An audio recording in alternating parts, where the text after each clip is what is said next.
Finally, RZeroB, PTA, and No Mirage, we're back again. J Tuck have come back to Giants Talk, which means that finally RZeroB, PTA, and J Tuck have come back to BGN, which is also a no Odell fly zone, but we'll get to that later. Okay? We'll get into that later. The last time, ladies and gentlemen, that the three of us were together was going in to week number 3. And those disgusting, those nasty, vile cowboy fuckers, they just made it by the skin of their teeth and a David Sills slip. Okay. Now they're going up against a battered, bruised, injured team. They ain't even going up against the real Giants. So it's not a fair fight. But we'll get into that later as well. So buckle up, grab your drink, your energy drink, which I think Jay was drinking an energy drink the last time we were on this show.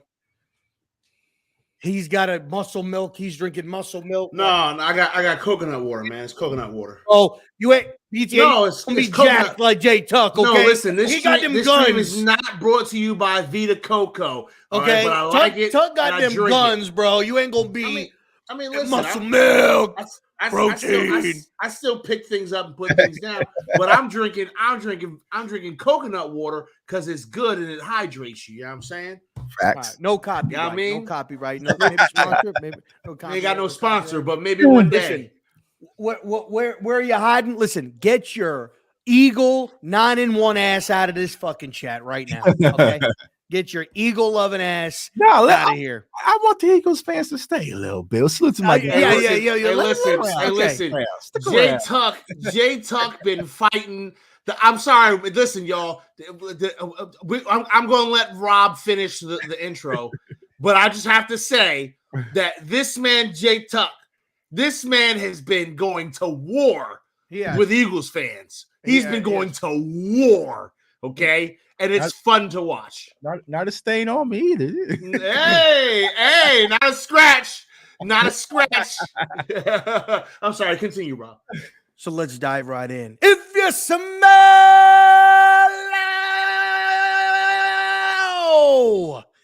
what RZeroB, PTA, J Tuck, and hopefully, by the grace of God, what will be a New York Giants victory on Turkey Day is cooking. What's going on there, coconut milk? Man, listen. Or water, my bad. Water. Sorry. Listen, man. I unfortunately got to witness the debacle that was. We're not going to talk about it. The New York Football Giants versus the Detroit Lions. I was in the building. I watched that live. Oh, you were there. I was there. I was in the building. Okay. Oh God. And listen, man. Y'all remember how Giants games used to be a couple of years ago before people COVID? leaving? Y'all remember how the Giants games used to be? Y'all remember how we didn't have a home field advantage? We didn't have home field advantage in our home stadium because the team would be filling them some bitches up because all the season ticket holders is selling their fucking tickets for bologna and cheese sandwiches and Snapple. Y'all remember that? Y'all remember that? Hey, get your money, man. Listen, man, that might be coming back, y'all. Listen. You guys know me, okay? You guys know how I operate, okay? We ain't about the bullshit here. I think it's getting ready to go back to that. Listen, I might have some tickets for sale, yo. I might have some fucking tickets for. No, I'm not selling. I'm not selling none of you assholes my tickets. Listen, after the after the fumble, man, after that last fumble, that was we're doing this. We're actually going to talk about this. I have to, because I haven't got a chance to talk about it, right? Because I was on the road, I couldn't do a reaction video, and I wasn't going to waste my time doing a late reaction video. Okay, like reacting 2 days later, that's fucking dumb. Yeah, So pour his heart out. But I just some of us aren't coming off of 40 to 3 fucking wins, Jay. Okay. Yeah. I mean, okay. Listen. Here's the deal. I saw the air start to leave the stadium. I saw the fans hightail it the fuck out of there as soon as that fumble happened. We look terrible. The coaches are making some dumbass decisions. We've lost very important players, some for the rest of the fucking season, and one for the season. And that leads me to the question that I have. That is the title of this video, this podcast, this episode today. The question I have is that the sky falling? I saw something fall. Was that the sky? No, because it feels like it. There's one man that can save us. Is it Saquon? No. There's one man. And one man only. Chuck Norris. No. Oh. OBJ. My fucking God. Can save us. Hey man, it was a good show. Hope everybody has a great listen, day. Me and Jay will hold it down. That's fine. Let him go in this corner and fucking cry. Let him go in this corner and cry. All right, look, we ain't gonna really be talking about this game. There ain't nothing to really talk about the Detroit Lion game. And to be honest, they ain't really nothing to talk about the Minnesota Viking Cowboy game either. Them boys put an ass whooping up on them Vikings. What to talk about? Nah, there's nothing to talk about, man. Ain't nothing to talk about. What you want to talk about? You want to talk about Tony Pollard going off? I see your fucking. You want to talk about Micah Parsons? I see your fucking Twitter timeline, man. We can talk about 7 sacks. We can talk about Dak Prescott only 3 incompletions. We can talk about Tony Pollard. We can talk about Zeke's 2 touchdowns. I'm fully available, y'all. It's whatever y'all want to talk about. we ain't gonna talk about it. We ain't gonna talk about it. But we're gonna talk about this matchup. Look, first matchup.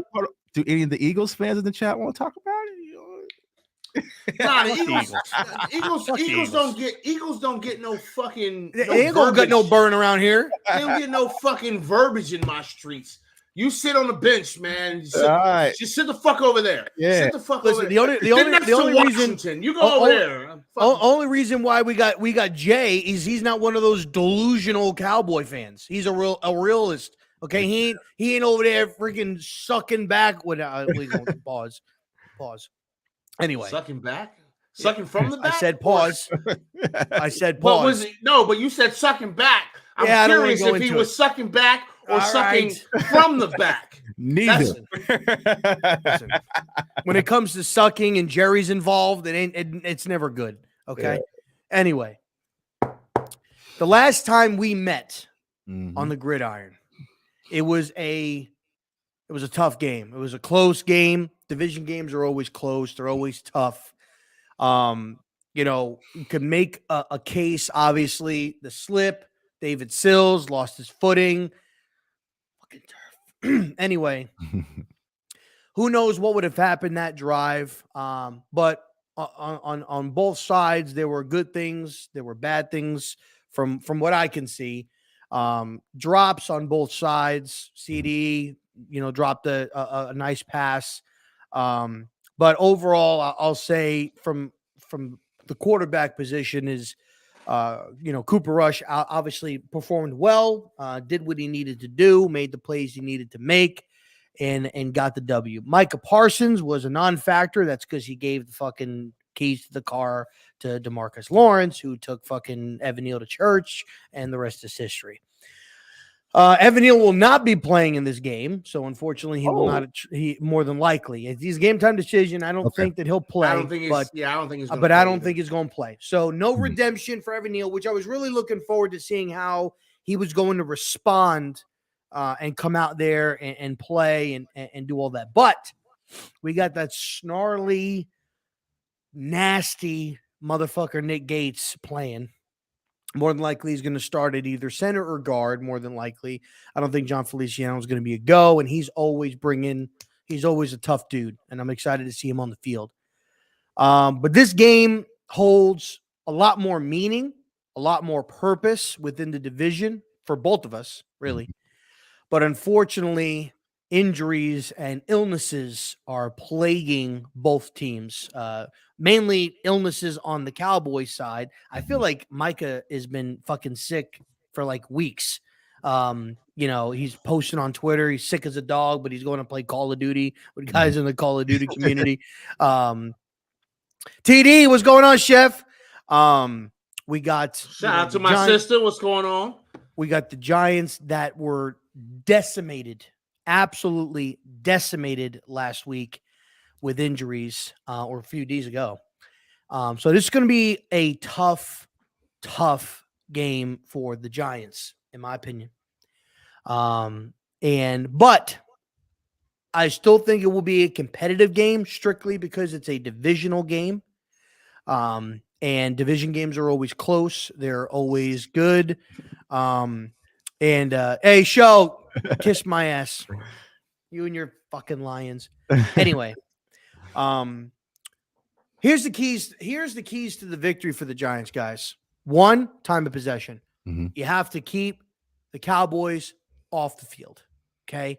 They have been struggling against the run, but so have we. We technically have a two-headed monster if you count the quarterback. Dak's not really running, so they technically have a two-headed monster as well, and 2 running backs. Got to keep the Dallas Cowboys off the field. I would say we need at least 2 turnovers from Dallas, which Dak is good for at least 1. Dak's good for at least one mistake. That's probably all you're gonna get. Who knows? How many mistakes did Minnesota get from Dak? 0. See, this is not what we about to do. Hold on a second. Hey, listen, man. A blind squirrel finds a nut everyone. Hey, listen. I remember wait 1 second. I remember the previous week, Dak Prescott threw 2 fucking interceptions. Okay, to the Green Bay Packers. Don't even make excuses. I know you're not about to make excuses. I'm not making excuses. I can tell you what happened, though. What happened? Well, the first one that Dalton Schultz won in the red zone, Dalton Schultz ran the run route. He was supposed to pull the safety, and CD was supposed to come across, and they didn't do it. So Dak misread. And then on the second one, CeeDee Lamb saw the safety sitting there in the zone. And instead of going in front of his face like any wide receiver should do, and at least bat the ball down, he went behind him. Yeah, like so an idiot. Yeah. So, I kind of give you this scenario, right? We're playing basketball, right? We hooping, me and you, Rob, we on the same team, right? Mm-hmm. You fake out, you go back door, wide open lane. I toss you the alley-oop, but you don't jump. Whose fault is that? I made the proper read. I put the ball right by the basket. You made the mistake and didn't jump.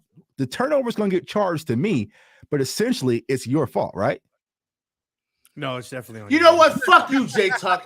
Here's the deal. Here's the deal. I know what you were trying to do there. Nah, I know what you were trying to do, Jay. We're not gonna sit here. We're not gonna sit here and hold our fucking nuts in our crib. Like you're not gonna sit here. You're not gonna sit here holding your fucking your twig and fucking berries in our house. Take your fucking hand off. Go wash your fucking hands first of all, okay, and then bring your ass back here. All right. Explanation. I was just trying to give him examples, Listen, right? You know what I'm saying? So yes, in that case, Dak does turn the ball over. So let me ask Jay. Right now, the last 5, realistically, real talk, the last 5 Thanksgiving games, 1-4 for the Dallas Cowboys. Division games are always close, always tight. What are things that you are concerned about, if any, going into this game? And are they the same as the previous meetup? Yeah, I think when it comes to a lot of Cowboys fans, right, we're kind of conflicted. Is this the same old Cowboys or something new, right? Because when the Green Bay lost, a lot of people kind of had this mindset, here we go, Dallas Cowboys, the same old, same old. But then last Sunday, we saw something we never seen before, which is the Dallas Cowboys clicking on all 3 cylinders. And so, like, here's the contrast, right? So normally, here we go, great game. We put everybody on notice. We play in a team on Thanksgiving, largest stage pretty much in football. And here we are. We're a team that we should beat. I think we're like 9.5-point favorites, right? You guys got the injuries. You mentioned about the offensive lineman being out and Evan Neal. This is a game the Cowboys should win. As a Cowboys fan, that scares me. You know what I'm saying? Because this is normally the game where the Cowboys fall asleep at the wheel for some reason, right? Every time I do the schedule release, I always toss in some bonehead games, right? You gotta toss in maybe a Detroit game or a Chicago, like one of those games where it's just like, what the hell happened? And so, just like you mentioned, 1-4 in the last 5 years on Thanksgiving, a game the Cowboys should win. We struggle against the run. Saquon is number 2 in rushing this year, number 4th in yards from the line of scrimmage. So there's the possibility that the Giants can go out there and play that time of possession game like they try to play, dirty things up, and then kind of linger around to the fourth quarter. Then who knows what can happen. So for me, from a Cowboys perspective, I want to see this team just come out, handle business, and get up out of there. But it remains to be seen until Thursday. You know what's crazy? As I sit here and I listen to Jay Tug talk about his nasty, stinking, disgusting, filthy fucking Dallas Cowboys, it sounds like me talking about this fucking New York Football Giants team, man. Yeah. And because that's the same way I got. Listen, I know that I predicted us to beat the Lions, right? But on that day, something just didn't feel right, and I just had a feel. It's like I don't know about this, man. Something don't feel good. When you feel too good, you should be nervous, you know. And the thing, Barkley didn't look like Barkley in that game at all. You know, a Big Dash had reported that said that there was a play where he caught a ball on the left side, got tackled, kind of landed on his shoulder. I think this was like the second possession, and they were running no huddle, and like his arm was kind of dangling, but he's hurt that shoulder, you know, before, like gotten a little tense, and he's still gone out there and run hard, and he didn't do that. And I'm wondering, then there's people saying, well, did they tone it back, you know, to not go as hard because they wanted to play the Cowboys, you know, like they want, because it's a short week, which that don't make any sense. That's the dumbest. If anybody who said that, hey, anybody who said that, unfucking follow me on Twitter. Okay, unfollow me on Twitter right the fuck now. Just block me and move on with your life. I don't want to have a discussion with you if that's what the fuck you think happened on Sunday, because that's not what happened on Sunday. Not even a little bit. Okay. Now maybe they didn't fully go into the playbook. That I could maybe understand. You know, maybe they didn't do a full dive into the playbook or something like that. You know, maybe they want to get too creative. Because look, this stretch of games is, you got Dallas, then you got Washington, then you got Philly, then you got I think you got Washington again, then you got the Colts, then you got the Vikings, and then you end with Philly. So we haven't had to play a lot of division games in the beginning part of the year. So maybe they've kind of toned back the playbook. I think right now we're talking going into this game, we need to see some like annexation of Puerto Rico type stuff, especially with the way that the way our roster is right now. Yeah, I don't think they dialed down the playbook, because right now the NFC East race is too tight for you to be trying to risk games for the next week, right? So you're trying to get everything you can get. Now, will they probably add a few wrinkles here and there out of their playbook? Absolutely. But I don't think that they were trying to say, you know what, let's just get this loss versus Detroit. Detroit Lions, like that's a game that the Giants should have won. We should have won that game. Should have won that game. I mean, that's the game we should have won. Yeah, with the way that. See, but I look into that, like, you could easily say the Packers game is a game, you know, the Cowboys should have won as well. That wasn't due to play calling, though. That was just that defense just didn't show up, right? And here's what really happened versus that Packers team that a lot of people aren't mentioning. If you look at what happened versus the Packers, right? We experimented and it blew up in our face. And what I mean by the experimentation is, let's try Micah Parsons at middle linebacker. right? He only had about 10 pass rushes versus Aaron Rodgers. So if Aaron Rodgers, I'm like, thank you, Lord. You know what I'm saying? Like, I don't have that monster chasing after me. So they had him out in space, had him in coverage, had him on a running back, doing a lot of different things because we were trying to stop the run. What did we do versus Kirk Cousins?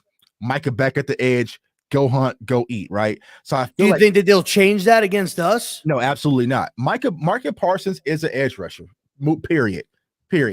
He is. Moving forward, he's just but you think that they put him at middle linebacker to help aid the run, the run defense? Could they do that more with us? Just try to stop the run. No, because I feel like what happened originally is that you had Anthony Barr, who was out at linebacker, and you have Damone Clark, who's coming off the neck injury, so he's kind of green. So they figured, the Cowboys have been getting enough pressure with Dorrance Armstrong, DeMarcus Lawrence, even our rookie and Sam Williams.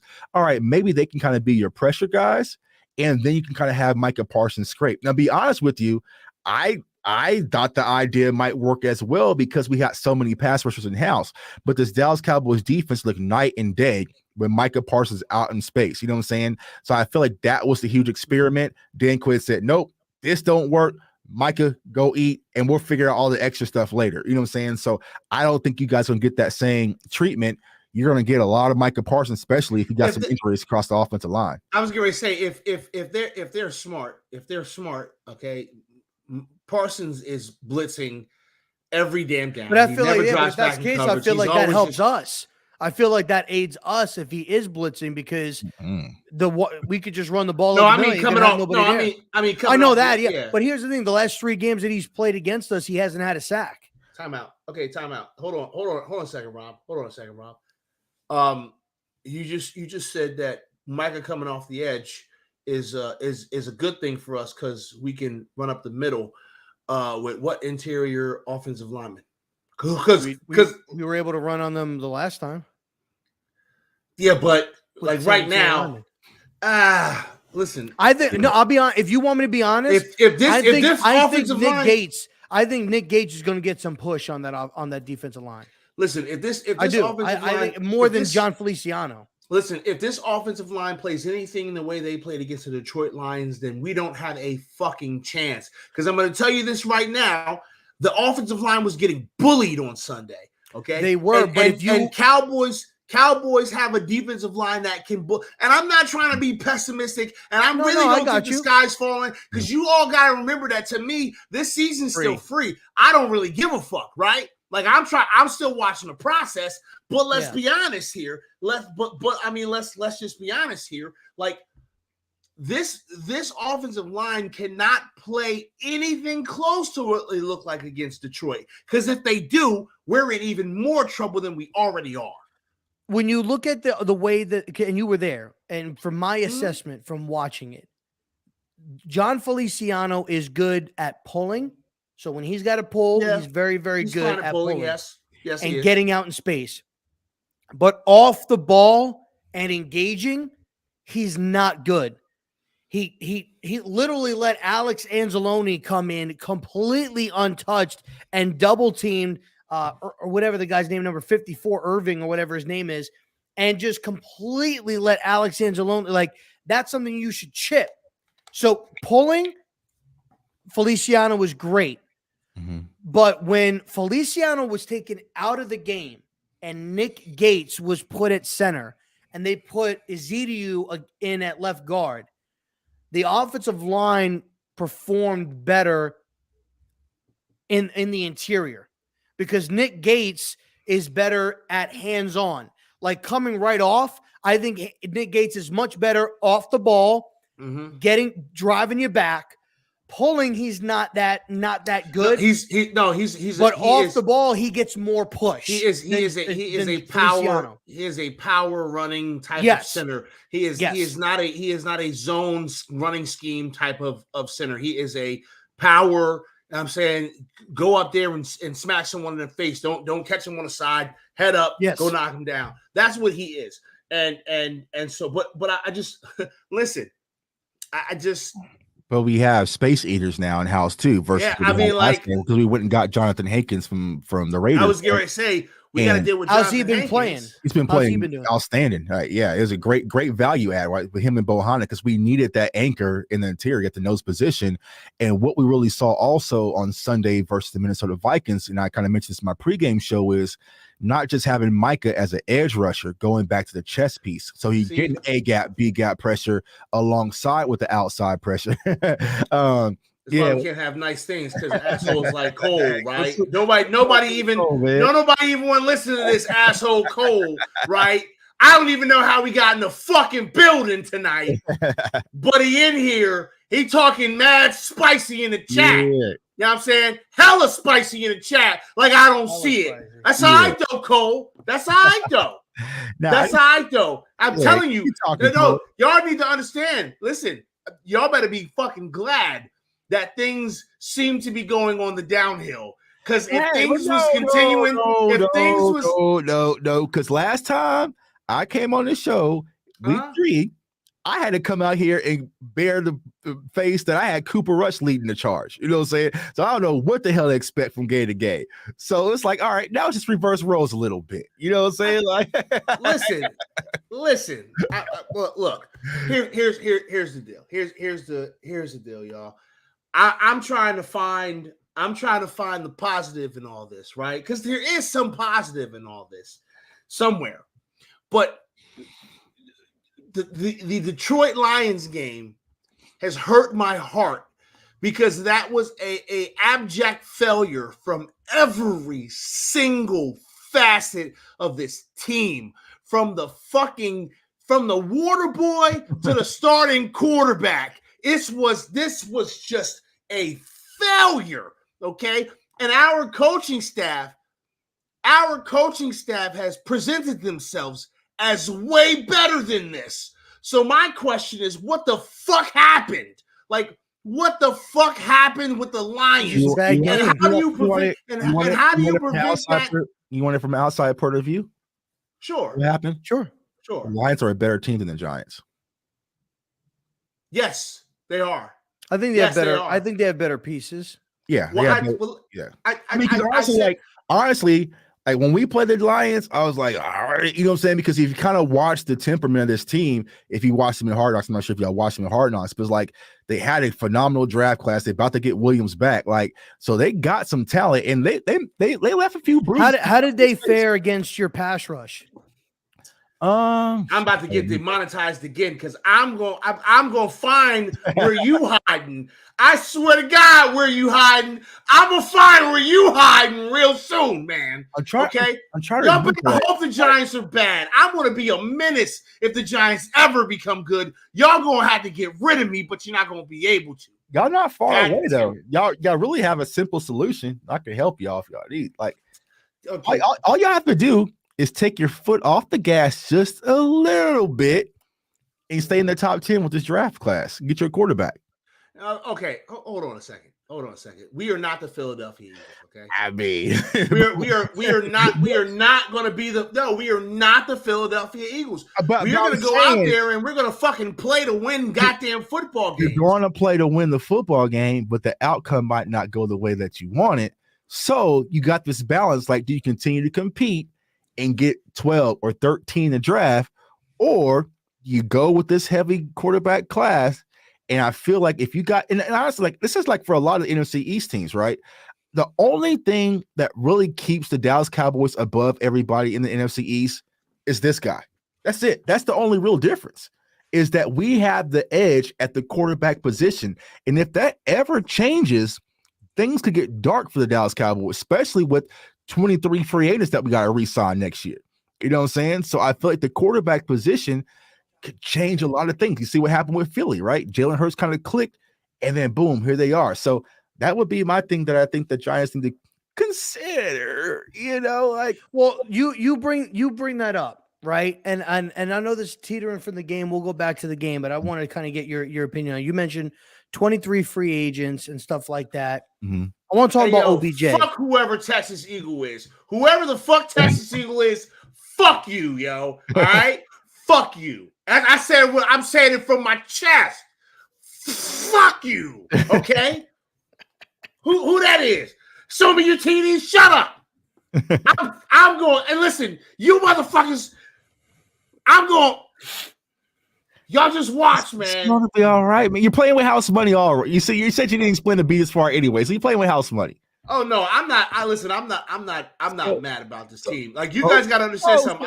If you're playing with house money, why not just walk away from the table? walk away from the table, man. When it comes to OBJ, let's talk about OBJ for a minute. Let's talk about it. Future. What are your honest thoughts? Obviously, he can help both teams. Mhm. We know that he could be, an amazing piece for both teams. My stance where I am at on it is he stated he wants a multi-year contract. So I'm thinking 3 to 4 years. And when I look at Dallas, I think if this was like a 1-year deal, maybe a 2-year deal, I would say Dallas has a legitimate, hands down, that's where he goes. Mm-hmm. But the fact that he's looking for a 3 or 4 year deal, and I'm looking at your guys' roster, you have 23 free agents next year. You got Zeke under contract, Tyron under contract. Dak's getting paid $49 million. You got Schultz that you're going to have to take care of. CeeDee Lamb's going to be coming up on getting a new deal. Parsons, you're going to want to lock up Parsons after year 3 and get that money going. What are your legitimate thoughts? Taking the fact of, hey, listen, Super Bowl, this and that, legitimately, do you think it financially makes sense for them to make that commitment? So when it comes to this whole OBJ discussion, I kind of been giving my content and my community 2 hats, right? The fan side and the realistic side, right? So I'll go with the fan side. Absolutely, you would want to add OBJ because it could spark this locker room, and it shows 2 things. One, it shows not only the fan base, hey, we are committed to winning this season, not futuristic, but this season, right? But it also could spark the team because, like I said, at first when all this news kind of came out, I was like, man, this is something to talk about in the bye week because it's boring, right? You know what I'm saying? Yeah. But then you had Marcus Lawrence, you had Micah Parsons, then you had Dak Prescott, you had Zeke, you had CeeDee Lamb. Like everyone was speaking about welcoming OBJ. I was like, this is a little bit different.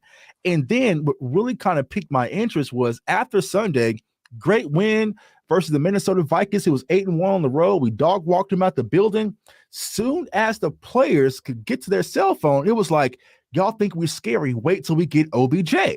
And I'm just like, this is different. So either they already know something or they're heavily recruiting. So I, by all means, would welcome OBJ into this Dallas Cowboys team. So I think it will spark us, especially offensively.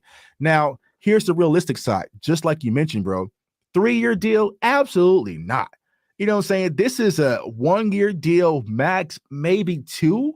But if he's wanting a multi-year deal around 15, 16 million for 3 years, coming off 2 ACL injuries, you know what I'm saying? If you go back and even look at statistically what OBJ has done the last 3 seasons, I could go get you that from Noah Brown right now. You know what I'm saying? It wasn't like he's been this explosive receiver that we're familiar with when he was in New York for his first 10 years. So, my realistic hat in, absolutely not. It just doesn't make sense from any standpoint from a football perspective to pay that amount of money. And the most important reason, if you're going to pay him 12 million, 13 million, you should have kept Amari Cooper, bro. I'm not sure if y'all caught on what's going on with Amari Cooper. And that was my old stance. It's like, because I've been talking and going back and forth with these Cowboy fans, and it's like, yeah. I said, you just cut Amari Cooper to save money, right? And you gave him $100 million. Why would you go out and get another wide receiver? Now I want to ask you another thought, because I was listening to First Things First, and Nick Wright brought this up, and you played sports, you know what I'm saying? So you play football, and he was talking about it from the player perspective of I think it's what you said. I think it's heavy recruiting. Very, very heavy recruiting to bring him in.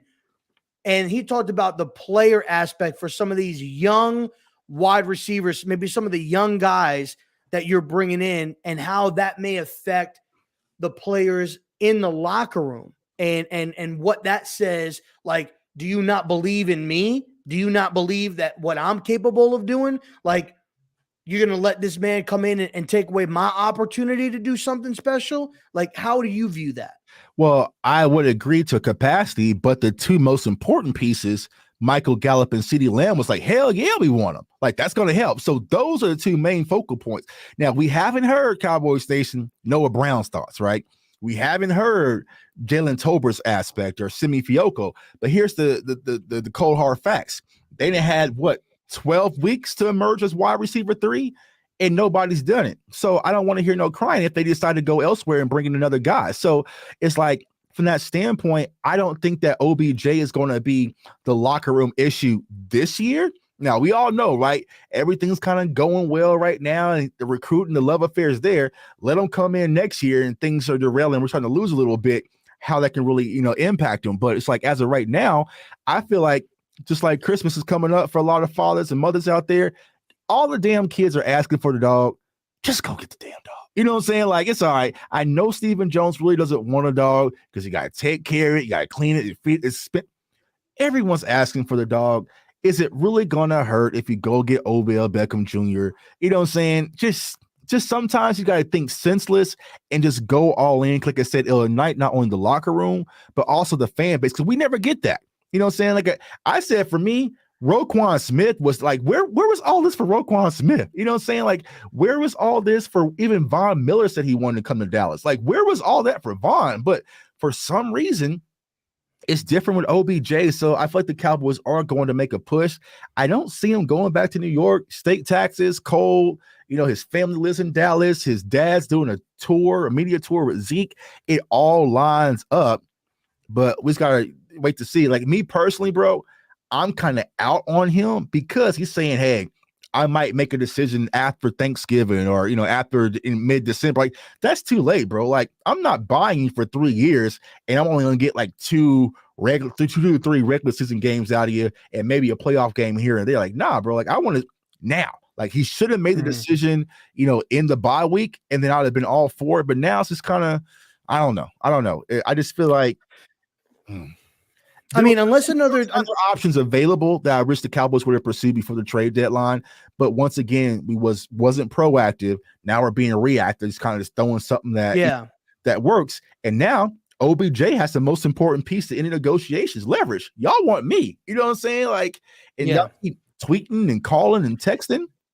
And that's the thing for me when I look at it. I'm looking at it and I'm trying to take me from being a biased fan out of the equation. I see the Cowboys publicly doing this publicly. To me, if I'm OBJ, right? Okay, you view me as an object. I'm an object to you. You know what I'm saying? I don't see I think Darius Slayton was the first one that was on an interview that said something public, or Barkley was, but he was just asked. And it wasn't necessarily like a recruiting, oh yeah, whatever, this and that. It was just like, listen, of course, we'd love to have OBJ here, but, I don't need to tweet him. I could just call him. I got his number. He knows how we feel, and I'm going to leave it at that. For me, I view it like, obviously, he's down to 2 teams. Unless another team emerges, I still think Buffalo is heavily in the mix quietly. Buffalo? You still talking about this Buffalo shit, Rob? I still think Buffalo is heavily in the mix. But obviously, right, he's named Dallas and the Giants specifically. And I think there is interest to come back. He never wanted to leave New York. He was basically forced out by Dave Gettleman and all that other stuff. Stewart, but Pest just said, man, y'all about to start dumping tickets. Y'all about to, so is it? So that's the thing. We got to find out, what is he really after? I think it's the money, right? He already got a Super Bowl ring. So I think it's the security. It's the security. Yeah, is what he's looking for. Security, but honestly, if I'm the New York Giants, I'm not giving that to him either. Like, you know what I'm saying? Like, I would be, if I think out of the 2 teams, Dallas and the Giants, I think the Giants would be willing to give him a 3 or 4 year deal, and spread that money out. We only have 1 wide receiver on contract next year, and he just tore his ACL on Sunday. Yeah. Galladay, holy shit. Kenny Galladay's gone next year. He's out. We don't have a veteran guy in the locker room. We're more than likely going to draft 2 wide receivers in the draft to try to get younger at that position. And I think having Odell, look, you got Darius Slayton. I like this kid, Isaiah Hodgins. I think he brings some nice things to the table. if you go out and you get a guy like OBJ, you can fix that wide receiving core a little bit, and maybe he could ignite it a little bit. I think that's really what it's going to come down to. He said he wants to buy a house. He wants to build a home. He wants to settle down and call a place home. His high school coach, dude, who's very, very close to him, says that it's down to Dallas and the Giants. If he had to choose a betting, he thought it would be New York. That's what resonates with him more. I think it's going to come down to the years and the money. But that's what I'm saying, bro. It's damn near December, right? So if you really want to find your place to settle in, come to Dallas, get your value up on one of the biggest stages of all of sports, right? And then you can go settle down wherever you want to go. But if you really want to get that long-term deal, I just don't think a lot of teams are going to be willing to give it to you without being able to see and test drive it first. And like who was going to allow him to test drive it? And I feel like the Cowboys should allow him to do it. So goddamn, Jay Tuck stole my fucking thought, man. Oh, my bad. I'm sitting here quietly because I'm sitting here quietly because I'm not in the OBJ sweepstakes, y'all. I personally am not in it. So. Yeah, I'm just like, the Dallas Cowboys are sponsored by blockchain. If you want to come play for some more Bitcoin, play for some Bitcoin for one, this one season. You hit the market next year. You find your home wherever that might be. Invest it to you. You know what I'm saying? I'm not trying to marry OBJ and put a ring on his finger. I'm just trying to. Yeah, and that's what I'm saying. If he was just looking for like that 1 year deal, maybe a 2 year deal, I would tell people all day long, Dallas makes the most sense. That's where they would go, whatever the case may be. But when he came out and he said, 3-4 year deal, that's what he's looking for. For me, with everything that you guys had going on, with all of these players you got to re-sign, the money that you've got that you're dishing out. And then people are like, oh, you could go and restructure Dak. Like, you're going to ask this man that you just paid $100 million to a wide receiver before you paid him. You're going to ask him to take a pay cut or he ain't going to do that. If I'm Dak, that's my money. You know what I'm saying? Like, I waited how many years for that payday, and you want to take some away a little bit? Yeah. So I as I said, I've been sitting here quietly because, when we had this conversation about Odell Beckham Jr., I was kind of like, I don't care, right? Because I don't like right now at this point in the season, I don't care. Right. Now, I've seen the report that Rob's talking about in regards to Odell Beckham's high school football coach. Oh my God, excuse me, sorry. This high school football coach. And I see all the hullabaloo that's on the fucking Twitters from Cowboys players and shit. I even saw the Dallas Cowboys fucking Twitter page tweeting at Odell Beckham Jr. Even today, it's your move, Odell. The Dallas Cowboys Twitter page tweeted at this man. Okay, I want to know who runs that page. You think it's Jerry? I think Jerry's running. Listen, the fact of the matter is this: I don't know if it's in Odell Beckham Jr.'s best interest to come to the Giants right now. Being completely honest. Now, I know that we look like we got something going on, and I know that, this one loss to the Vikings, this one loss to the Lions does not destroy this entire season, right? Mm-hmm. There's still plenty of football that can be played and plenty of games that we have that we can win, and we don't have to win them all in order for us to make this postseason push that everybody's been screaming about. I'm thinking, cool, good, great. But I don't necessarily think it benefits Odell Beckham Jr. to come to the Giants right now. I think it benefits Odell Beckham Jr. to go to the Cowboys on a 1 year deal, a little prorated 1 year deal, so you can come in and play these last couple of games in the season and into the postseason, let you show people what you can do, and then Odell might come back to the Giants because he'll see all the things that are being done in the offseason, and he'll be like, okay, now it's safe to go over there. Because let's keep it a buck.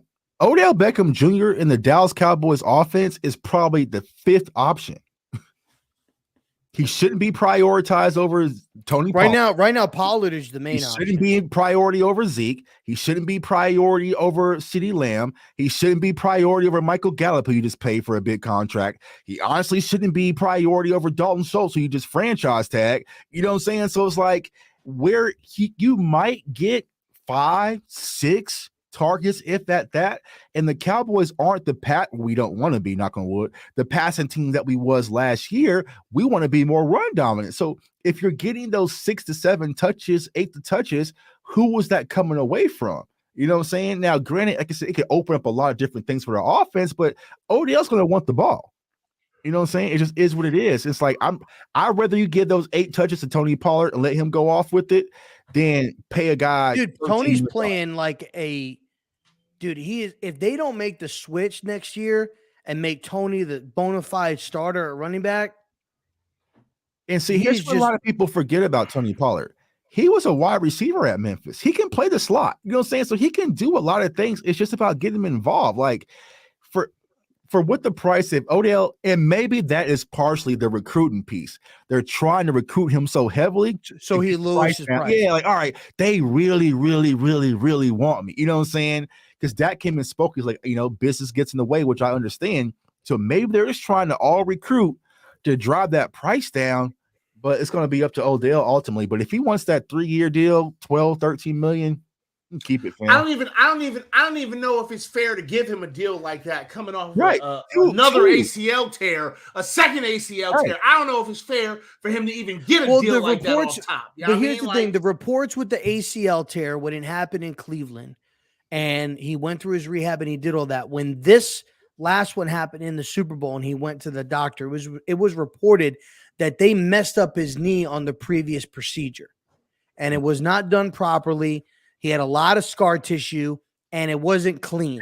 And what they did is that this ACL wasn't as severe as the first one, but they cleaned up what happened and they fully repaired it back. He went to a much, much better doctor than when he went to and everything like that beforehand. So, given all of that, I don't give a shit about none of that. And see, this motherfucker 30 years old with two. What I'm saying is, given all of that though, and how much praise we show Joe Shane and the ability and what he's done this year for the Giants with the very, very, I'm talking like pennies that he's had. The fact that they're still involved, I think that they have to know his medical history. They have to know where he's at. Take the medical history out of it. Look at this, right? 2020, 7 games, right? He played 7 games total, had 319 yards. 2021, he played 6 games, had 232 yards. 2021 last year, he played 8 games, 305 yards. You're not getting a 3-year deal out of me, friend. Like, you know what I'm saying? Like, you can't. I even made the argument. Some Cowboys fans got mad at me. If you want to kind of go get a plug and play guy, I'd rather go talk Cole Beasley out of retirement and plug him back in this Cowboys offense for 1 year, because his production value in Buffalo was drastically higher than what Odell Beckham Jr. brought. But Odell is just the name. It's the name. It's the glitz, the glamour. But he ain't did nothing for the last 3 years. I mean, let's keep it. 6 games, 8 games, and now you want me to kind of blind you, giving a 3-year deal without test driving? Who do you think? And without being a Cowboys hater, like I'm saying this, I'm just trying to see like where OBJ fits with this team, right? They're running the ball with Pollard. Zeke's, had his little knee sprain. He looked good. He looked like he was looking good this past Sunday. If I'm the Cowboys, I don't want Dak to be throwing that ball 35, 40 times. You don't want to do that, because when you saw it last year, he was doing that. He was making some mistakes, throwing some interceptions when you try to get to that pass heavy. Run the football. Use Dalton Schultz. That's why you tagged him, because he's going to demand good money. You couldn't pay him.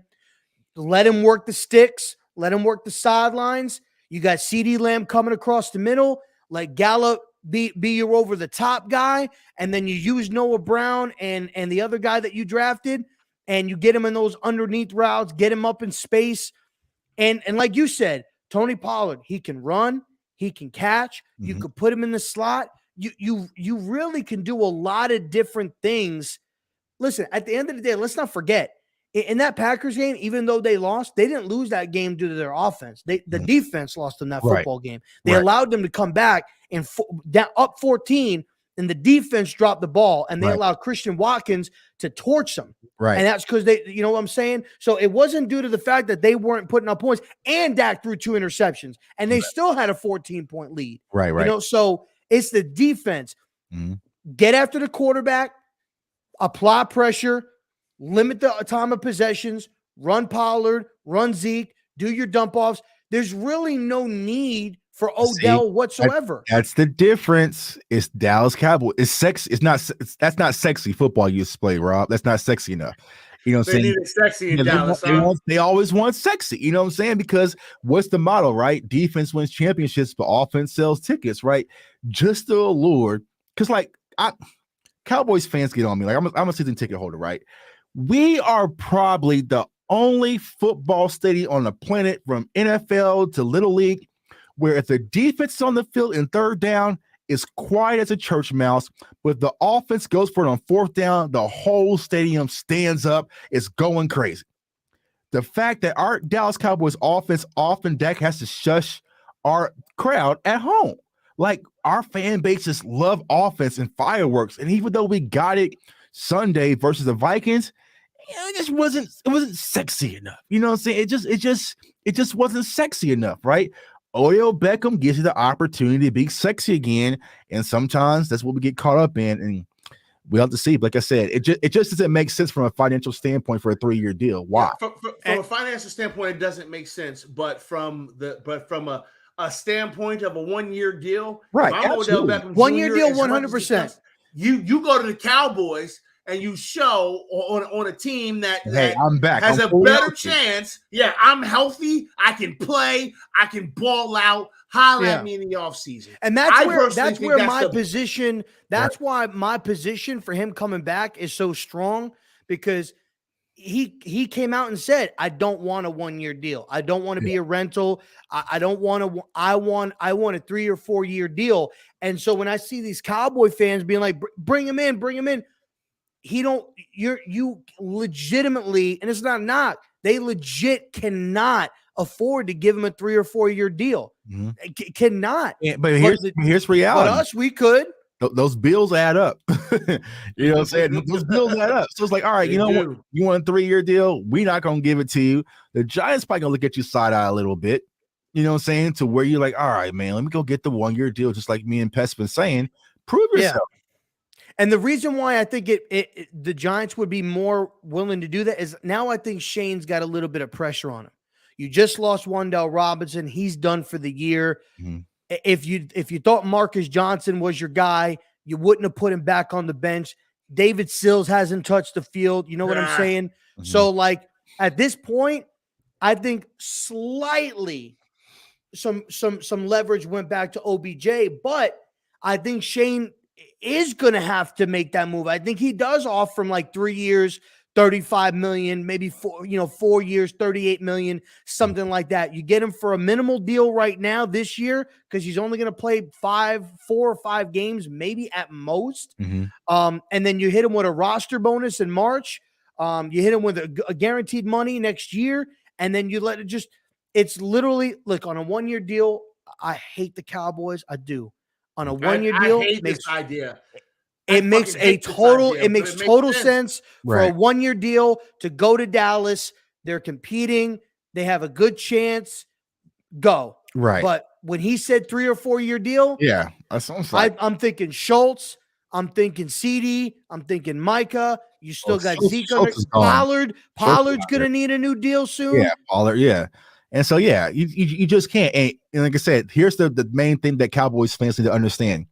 We've heard everyone speak on Odell numerous times, except Stephen Jones. You know what I'm saying? So it's like, all right, let's not you everything. You know what I'm saying? The guy who really writes the checks in Dallas, I just think you could tell in that interview on the radio show, he didn't really seem too because enthused. He didn't really seem like he was all about it. That's a huge ego blow to the front office. Hey, I let this prime wide receiver who's younger, who we spent the 1st round draft pick for to trade to get him. Then we sign up for another deal. I let him walk for a 5th round, and I'm gonna give a guy who's older and more unproven and coming off 2 ACL injuries, pretty much the same amount of money. That's gonna be idiotic. You know what I'm saying? Dude, I tell you what, if Amari Cooper was still on this team, right?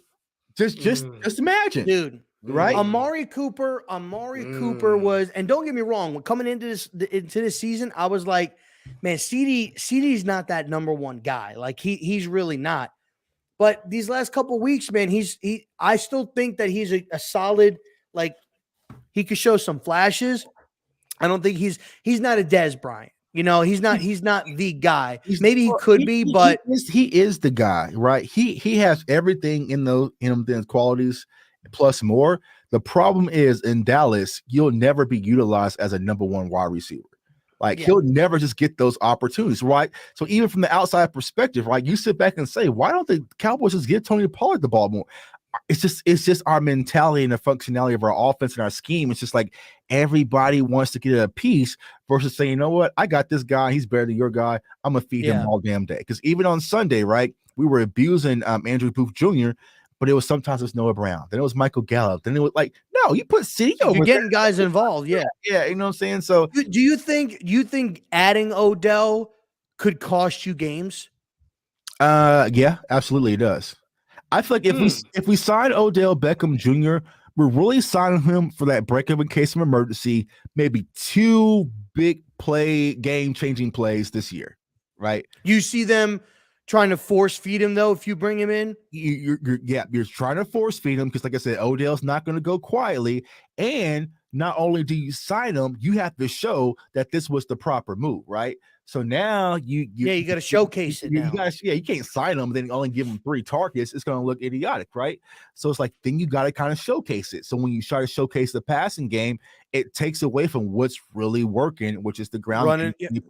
So like I said, even if you say, you know what, we're going to give Odell Beckham 10 targets a game, give 5 of those to Tony Pollard and give 4 more carries to Zeke. Or line up our speedster in Kevontae Turpin, who's pretty much been untouched all season.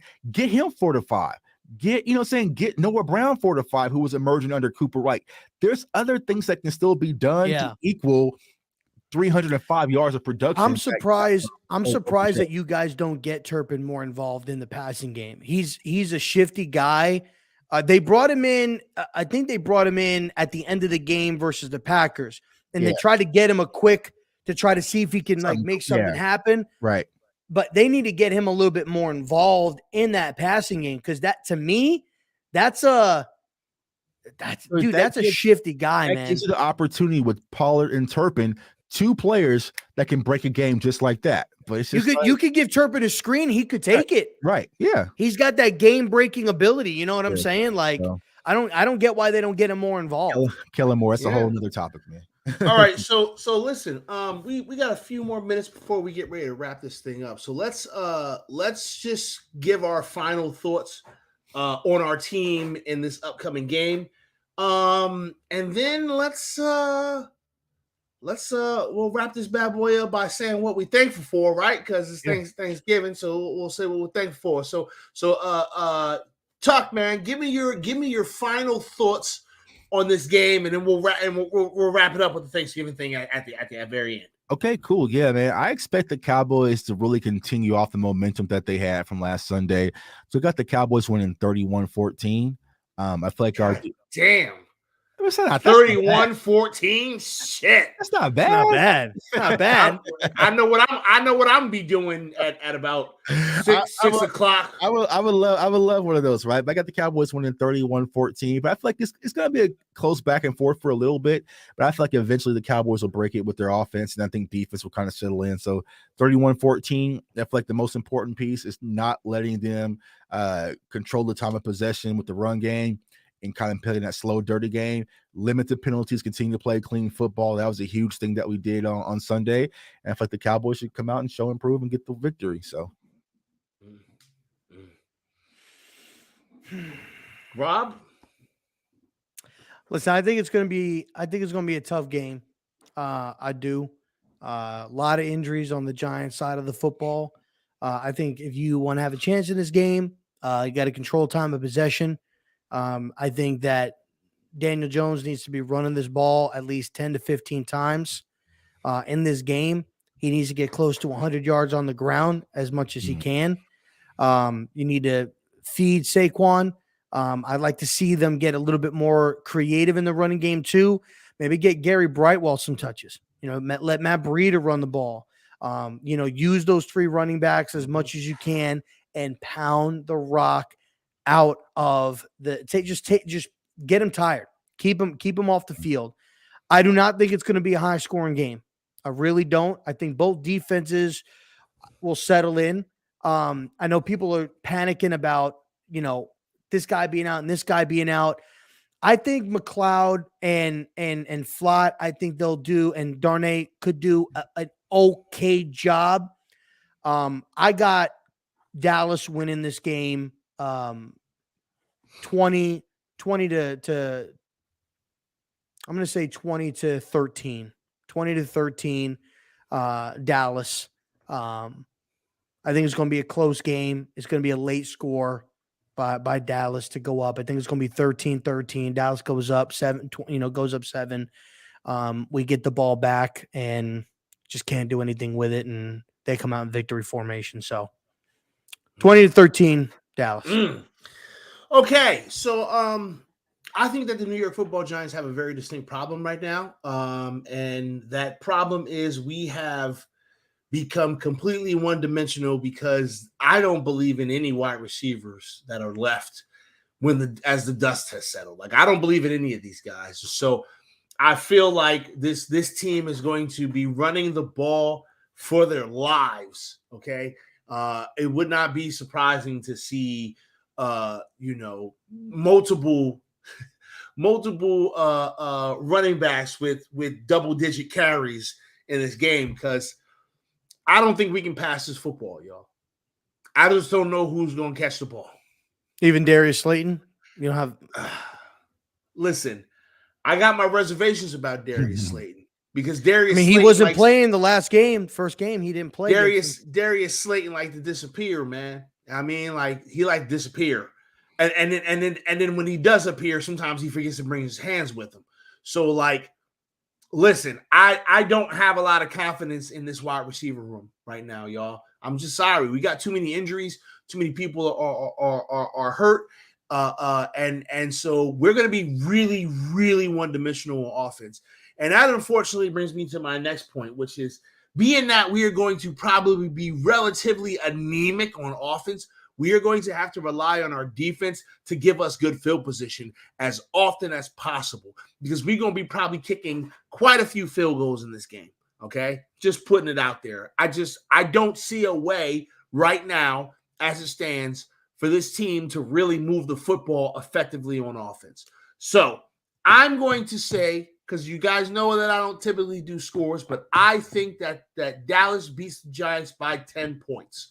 Okay, it's going to be like a 30 to 20 or 10 to 20. It might even be like a 20 to 9 because all we did was kick 3 field goals. Like, that's how I feel about this game. But here's the good part, y'all. This season's still free. We still playing with house money. It don't really matter in the grand scheme of things because we wasn't expecting a Super Bowl or even a fucking playoffs, y'all.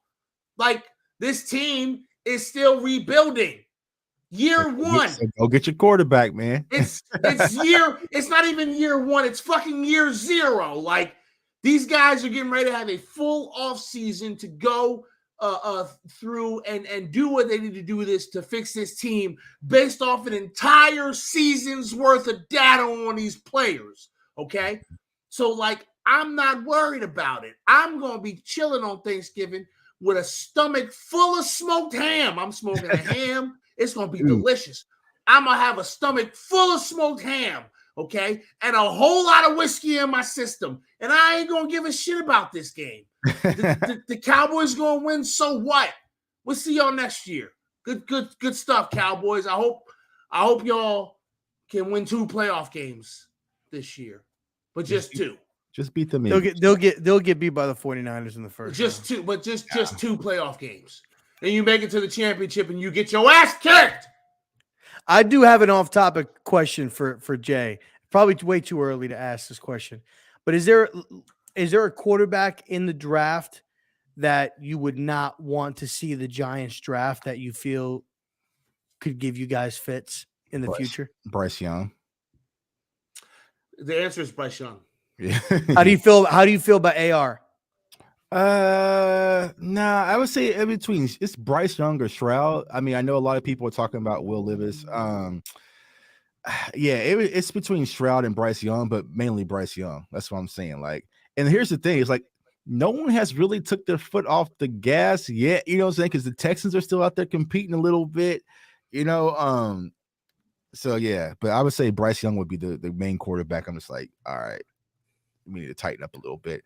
And I kind of posed the idea to the Eagles. They didn't want to listen to me. I was like, it's hard not to consider taking a quarterback with that Saints pick if he was to slide a little bit. But that's a whole nother conversation. That's a whole different conversation. Okay, cool. And I'll start, and then we'll go to Tuck, and then we'll go to Rob, and then I'll close the show. So, in the spirit of Thanksgiving, right, which is a holiday that, first of all, man, y'all need to know that the reason why we celebrate Thanksgiving is because we give thanks for the harvest that we just received, right? Because during the summer, the mofos back in the day who was on the farmlands, they growing all their crops and shit. And by this time of the year, if you ain't, you know what I mean, if you ain't made your money off your crops, you're kind of screwed.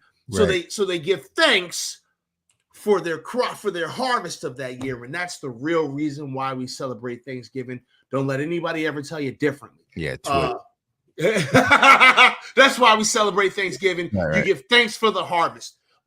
Here's what I'm thankful for, y'all. I am very thankful for my ability to.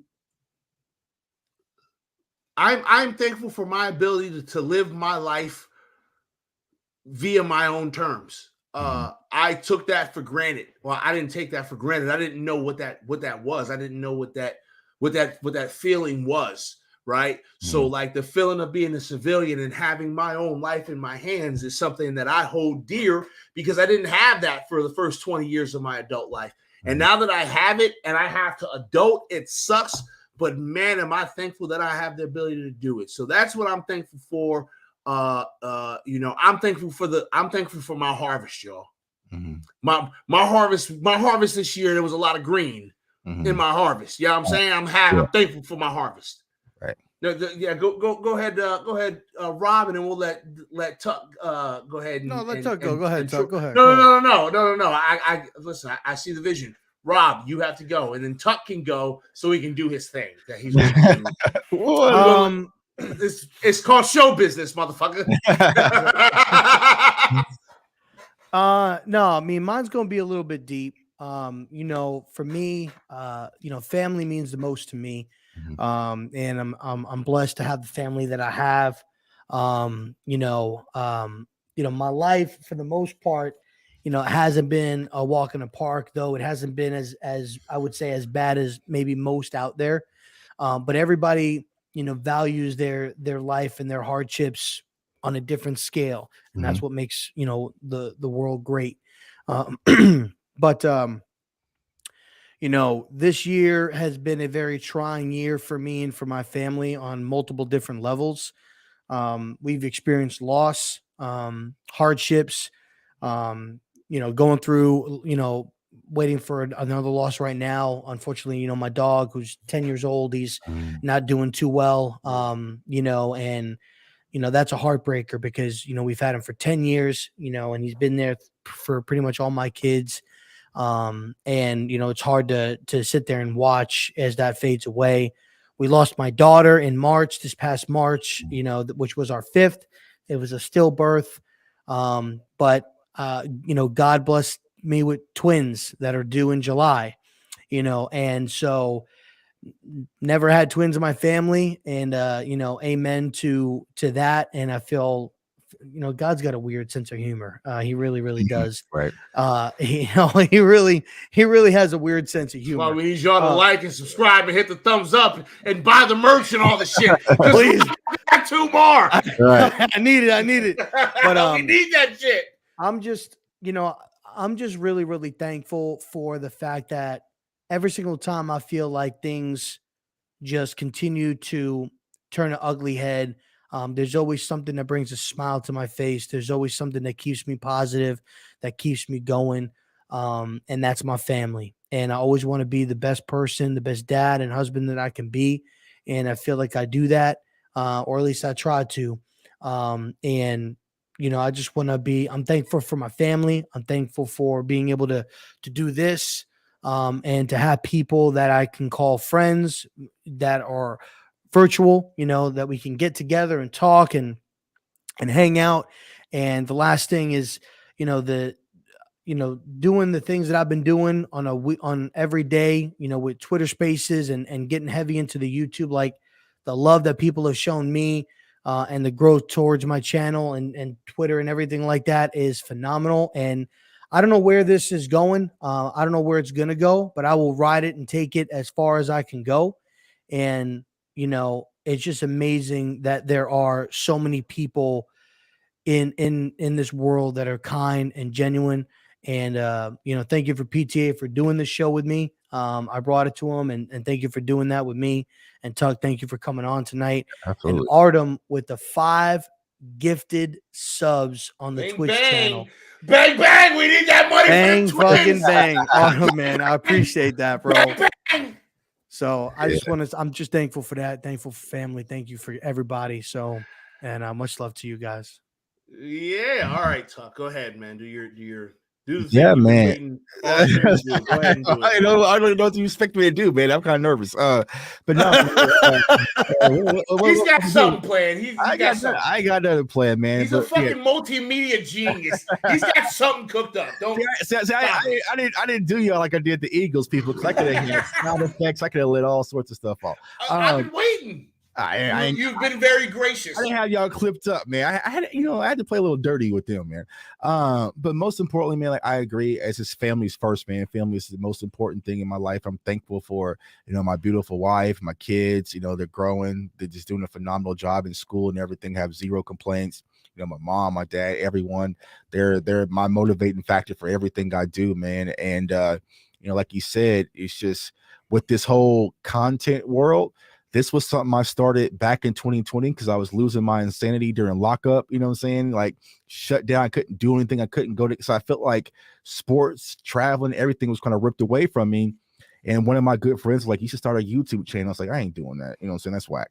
And then I just started, man. And just to see how like not only just Cowboys fans, but just NFL fans in general has just wrapped their arms around me, embraced me. And I'm doing things I would have never fathomed, man, from covering the Super Bowl to the NFL draft to, players, my favorite players, Des Bryant, who's right here, talk to him, so it's like, it still hasn't sunk in, like I'm still just a guy that's just talking and doing something I'm passionate about, man. So I'm appreciative of all the opportunities I'm given from my supporters, haters too, man. I appreciate y'all because y'all keep me in the algorithm, stupid ass. And so it's just like, I'm just appreciative of all of it, man. And when I go to Cowboys games or sporting events, like people are coming up to me like, yo, bro, you keep me inspired. Like I'm gonna take a photo. Like it's just a surreal feeling, man. And I'm just thankful for my sanity, my mental, my health. You know what I'm saying? Like amen to that. Yeah, I don't take any of that stuff for granted. It can get hard out here. Every day is a new challenge, man. But I kind of embrace it. And every day I wake up at 4 a.m. I'll see me on Twitter. Let's just get active, make something happen. So I embrace the challenge, man. Yeah, man. That's what I'm all about, man. So I appreciate you guys for the brotherhood, the sisterhood, the content world. I appreciate it all, man. So thank you guys, and I'm thankful for this Cowboys win on Thursday. Okay, listen, y'all. Micah Parsons. Micah Parsons is going to eat Daniel Jones. All right, listen, y'all. Honestly and truly, I greatly appreciate everybody, y'all. For those who don't know, I just wanted to throw this out there. Today marks 1 year since I started my civilian job. Today, okay. And it's crazy. It's crazy because that year went so fast. I didn't even realize how quick the time goes, man. And the new life has affected the channel a bit. The new life has affected how often I do content because real life is more important than you motherfuckers. I mean, I'm just gonna put it out there. I'm saying like whatever. Y'all be mad at me if you want to. But man, this is a great ride, and I'm happy to be on it. I truly believe that all the content creators that you guys see coming on this channel are the future. Okay. Yeah. And I'm showcasing the future. A lot of people don't understand the sacrifice we make to do this. I just got off a show an hour before this. You know what I'm saying? So this is like my third show in a row, right? But our passion keeps us burning. You know what I'm saying? Like, and that's why when you say I believe it, I call this new media. That's my whole focus. We are the new media because this is the future. You can't go on ESPN and get the new. No one has told me all freaking week that Evan Neal's might not play. You know what I'm saying? Like, I don't get that when I turn on ESPN, but you guys get that. We get, because we know everything that goes on with our team because we bleed it. We are there. You know what I'm saying? So that's why I tell subscribers, man, it's coming. And that's a conversation I just had with my wife. You know, like, I'm constantly doing these Twitter spaces on a daily basis to the point where people are messaging me. Like, I told them I was going to take this week off, and they're like, "Fuck, you're not." Like, we need you. Don't do it. And we in the spaces. You know, we in the spaces. And I told my wife, you know, and I was a little emotional when I talked to her because I want to be able to do the best for my family. And I was like, you know, I don't want it to be a distraction, you know, for my real job. And I was like, but could doing this provide me with an outlet that I could provide more for my family, and to where I don't have to do what I'm doing, and I could be at home and I could do this, and all I got to do is maybe upload a video or two a day or something like that, and be able to provide for my family in the way that I want to. And I struggled with, do I not do the space and take the risk that it affects me doing what I'm trying to build? Or do I just do it and just say, fuck it? You need to figure out how you're going to balance it. And that's what, you know, fuck it. It's Tuck. Do you remember 2 years ago we was having this exact same conversation? Yeah. We was having this exact same conversation. Yeah. Yes. Were you really? Yeah. Yes. Yes. And it kind of transparent. Because life it happens. Both of our lives were getting ready to change at the same time. Like, there were important life-changing events happening for both of us. And we were like, yo, what should we do? Real shit. You know, my answer was wake up early and grind even harder. You know what I'm saying? Like, you know what I'm saying? Listen, I said I'm a spend my first year, which is crazy because I've spent my first year. I'm gonna spend my first year being a civilian and learning this new life, and then I'll focus up again after I learn how to navigate being a fucking adult with no one over top of me telling me what I can and can't do all the time. So let me make sure I don't fuck my life up. and then I can focus on this shit, right? Because without all that, the lights don't turn on. I pay for these goddamn lights. Right. Did I pay the light bill? I pay for these goddamn lights. But anyway, listen, y'all. Because my wife is waiting for me, and I'm gonna go spend the last hour and a half of my day with my wife before I pass out. But here's the deal. We're gonna have a interesting game. I won't say it's gonna be a fun game or a good game for Giants fans, but Cowboys fans are gonna probably have a fantastic Thanksgiving. Good on them, okay? You know, it is what it is. But listen, y'all, we greatly appreciate all y'all. Thank y'all so much for giving us your time. You want to do the thing? Do the thing. No, well, I was gonna say maybe, just maybe, we've done this twice. Who knows what'll happen in the postseason? We may have to do it a third time. But best believe next season you will see the three of us. Yeah, Dallas whenever week we play. Dallas week. Dallas week. Together. Yeah, we'll be together. So listen, again, make sure that you like, subscribe, share, do all the things, hit all the thumbs ups and the algorithm shits and show. You can kiss my ass, show. Just do all those things.